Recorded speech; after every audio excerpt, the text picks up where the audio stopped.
Hello అండి అందరికీ. నేనైతే అండి ఇప్పుడు పప్పు బచ్చలాకు నా స్టైల్లో వండుతున్నానండి. ముందుగా నేను బచ్చలాకు కోసుకొని చక్కగా నీట్గా కట్ చేసుకొని వాష్ చేసుకొని పక్కన పెట్టుకున్నానండి. ఇప్పుడు పప్పు కూడా కడుక్కొని శుభ్రంగా ఉంచి పెట్టుకున్నాను. ఇప్పుడు పప్పులో ఈ ఆకుకూరని వేసేస్తున్నాను. ఈ ఆకుకూరతో పాటు అండి మీడియం సైజ్ అంత ఉల్లిపాయ, మీడియం సైజ్ అంత టమోటా, 2 పచ్చిమిరపకాయలు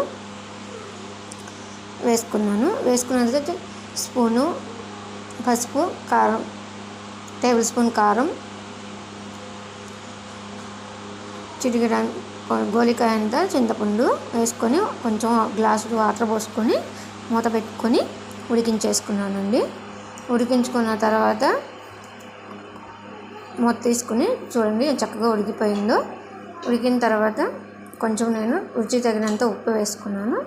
ఉప్పు వేసుకొని ఇలా పప్పు గుత్తి రుబ్బేసేసుకొని పక్కన పెట్టుకున్నానండి.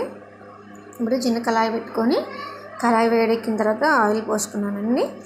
ఆయిల్ కూడా కొంచెం వేడెక్కినాక దినుసులు అండి, ఆవాలు, జీలకర్ర, మినపప్పు, శనగపప్పు వేసుకొని కొంచెం దూరగా వేగినాక 2 రెబ్బలు